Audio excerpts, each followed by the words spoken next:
Calshot Spit, thrusting out into the Solent, and which has long played a part in Hampshire's coastal defences.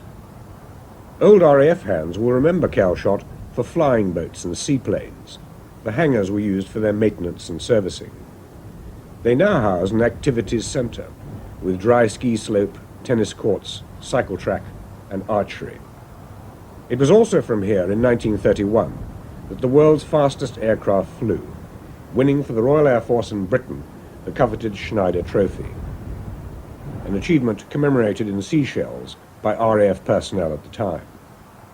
But before all that, of course, as with Hurst Castle near Lymington, Calshot reminds us again of Henry VIII's obsession with possible invasion by the French, and of his building a string of fortresses all along the south coast.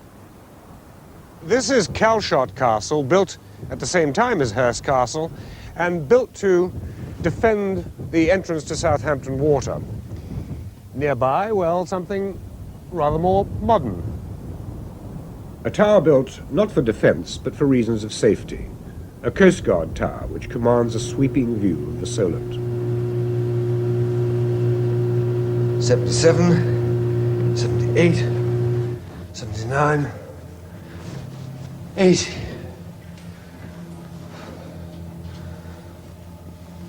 Whew. It is 80. Hello. Hello. Do you do that every day? No, not anymore. You don't? No. Not anymore? Why not? The station's no longer constantly manned. It's just manned during periods of high casualty risk. You surprise me. I thought you'd be here all the time. Well, until a few years ago, that was the situation. Most Coast Guard stations were constantly manned stations, and with the introduction of VHF, marine VHF on vessels now, and there's a great deal of public awareness in what the Coast Guards do, and it's really done away with the need for stations like Calshot to be manned 24 hours a day. The Solent is the busiest stretch of water in Great Britain, and the Coast Guard's job is the surveillance of all sea traffic and the coordination of rescue services. The Calshot Tower is in a unique position overlooking a wide vista of Southampton Water and the Solent. As indicated by Coast Guard Mike O'Brien, if not manned 24 hours a day every day, the tower is constantly manned at periods of high casualty risk. Like weekends in the summer, when, it's said, you could walk to the Isle of Wight across the hulls of the sailing boats.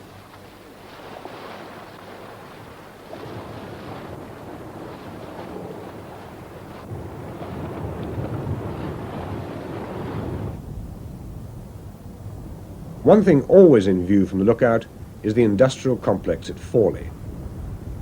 Fawley is the biggest oil refinery in Britain and produces 20% of all the petrol used in this country. 4 billion gallons of crude oil pass through the refining process here. It wasn't always so huge. It began life in a small way in 1921 as the Atlantic Gulf and West Indies Oil Company, later Esso. Southampton Water provided deep and sheltered anchorage for the large tankers and the millions of gallons of cooling water for the refining process. The refinery was rapidly expanded and the Fawley of today was born.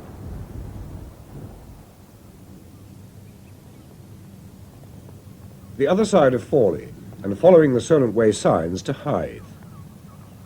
An excellent view of the wide expanse of Southampton Water.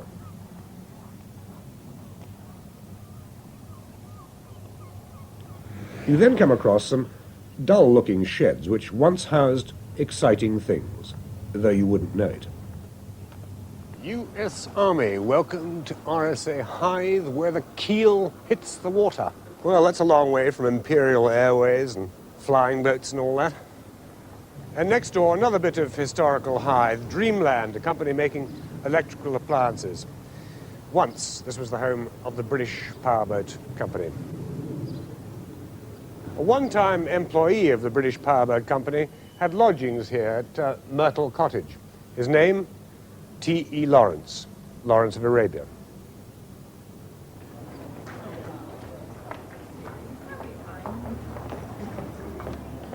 Hythe itself seems to have changed little over the years, though the High Street, now closed to traffic, is an agreeable place to stroll through.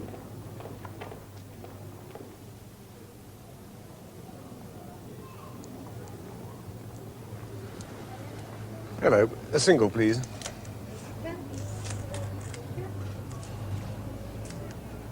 Thanks very much.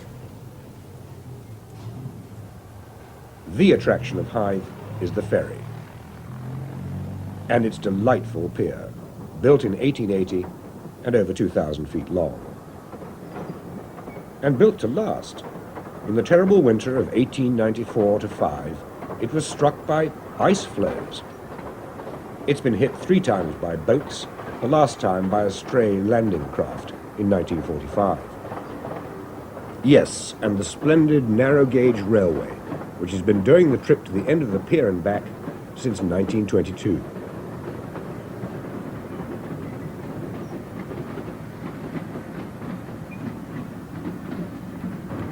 You can, of course, walk it, but who'd miss the train ride?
Many people don't actually catch the ferry. They come to the end of the pier just to see what's going on in Southampton water. And today, it's pretty lively.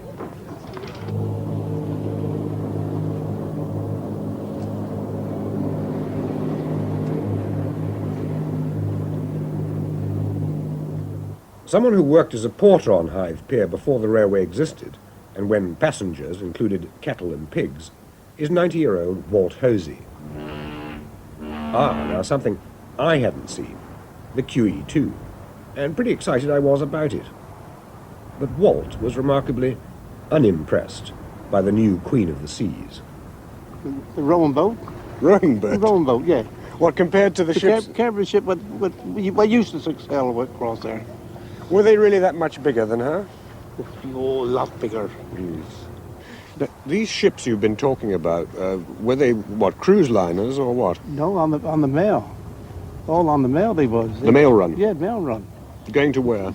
Some going to New York, then some then to Cape Town, some goes to Brazil. Well, they all got their different routes they have. West Indian boats, South African boats used to sail from here. So they didn't call in at places, they just went hell for leather. They used to run from here, they go here to Cherbourg. Some like Plymouth, some used to call it Plymouth. Yeah. Some used to call it in Ireland, Cork. Did you have they all got the runs they used to have. Right. Did you have a favorite ship that you liked to see best? Well, they're no favorite. They were all nice ships. There wasn't no favorite ships in them. Yeah. All good ships. They was. And what may be the last of those good boats was just leaving. Mine, on the other hand, leaves the pierhead for Southampton every half an hour. So another leg of the Solent walk to be done on the water. Southampton water.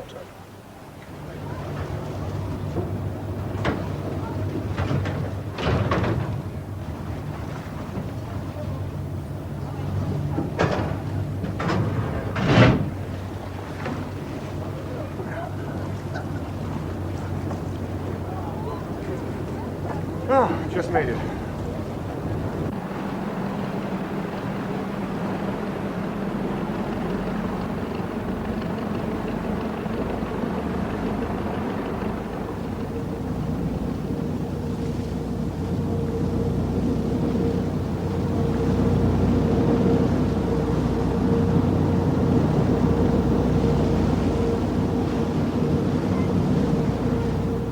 As a port, Southampton was singularly blessed. Deep water, 2 high tides a day, facing the continent, and close enough to London. Thus it became the passenger terminal. Southampton docks truly were, as the poster used to proclaim, the gateway to the world.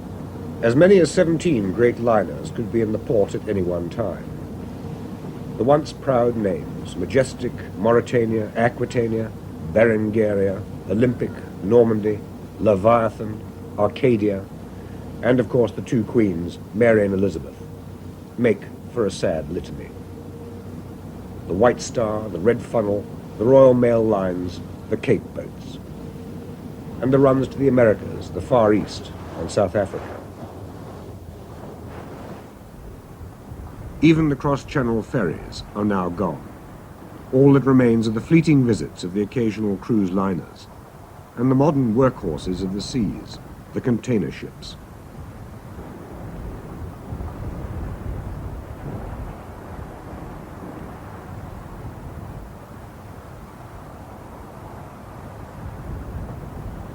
Happily, the terminal at Millbrook seems to be thriving.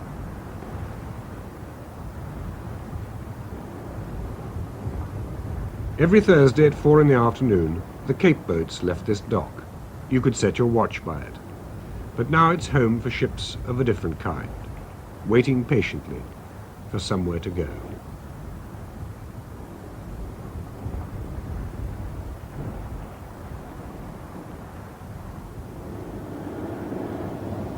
As a youngster, I once arrived in Southampton on the Mauretania. This is different. Even if you're not a commuter, as many people using the Hythe ferry will be, the trip is well worth doing, just for the fun of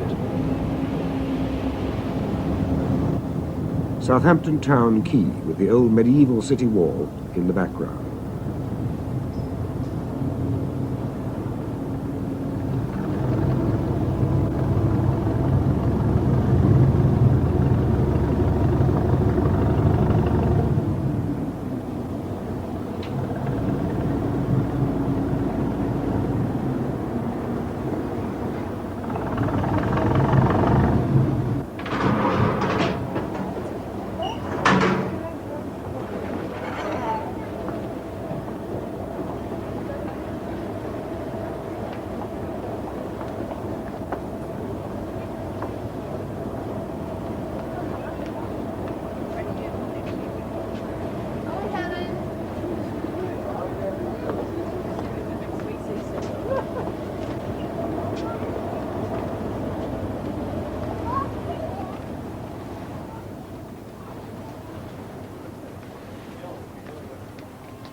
So it's dry land again, and a trudge into the city.